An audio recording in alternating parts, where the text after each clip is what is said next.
તો આ તરફ પાવાગઢ પર્વત પર ધોધમાર વરસાદથી અદ્ભુત નજારો સર્જાયો છે। 3 ઇંચ વરસાદથી અનેક ધોધને નવજીવન મળ્યું છે।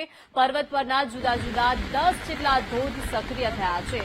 પર્વત પર વાદળોની ચાદર પથરાઈ ગઈ છે તો આહલાદાયક નજારાની મજા માણવા સહેલાણીઓ ઉમટી પડ્યા છે। તો પાવાગઢમાં 3 ઇંચ જેટલો વરસાદ વરસી ગયો છે અને પર્વત પરના 10 જેટલા ધોધ સક્રિય બન્યા છે। અદ્ભુત નજારો અત્યારે પાવાગઢમાં દેખાઈ રહ્યો છે।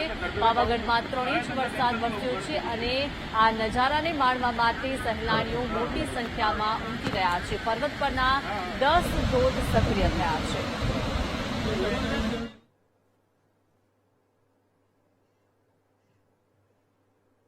પાવાગઢમાં એવું છે કે આ પાવાગઢ છે ને એક બહુ જ મસ્ત નેચર વાળી જગ્યા છે જ્યાં તમને જવું અને બહુ જ ગમશે એમ। અને બીજું કે પાવાગઢની આસપાસ તમારે બીજી કોઈ જગ્યાએ ફરવું હોય તો જાંબુઘોડામાં બહુ બધી વસ્તુ છે। તમે અહીંયાના ધોધ જોશો તો તમને કસમથી છે ને આબુ જેવી ફિલિંગ છે, પછી તમે સાપુતારા કહો છો, એ બધી ફિલિંગ તમને અહીંયા મળી જશે એક જ જગ્યાએ। તમે હિમાલય જવાનું કહો એવું બી તમને અહીંયા મળી જશે। એટલી મસ્ત જગ્યા છે।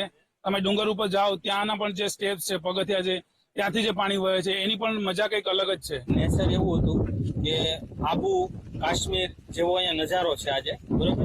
એટલા માટે અમે આ સૌંદર્યને નિહાળવા માટે આવ્યા છીએ અને પાવાગઢ માતાજીના દર્શન કરવા માટે આવ્યા છીએ। અને અમે દર ચોમાસાની અંદર આવો નજારો હોય ત્યારે અમે અવારનવાર આવતા રહીએ છીએ। અત્યારે કેવા પ્રકારના ધૂપ પડે છે? અત્યારે ધૂપ તો એવું છે કે બહુ એકદમ ઠંડુ વાતાવરણ છે અને બહુ મજા આવે છે, આનંદ જેવું છે અહીંયા। નજારો એકદમ તમે જોઈ શકો છો કે એકદમ જોરદાર છે।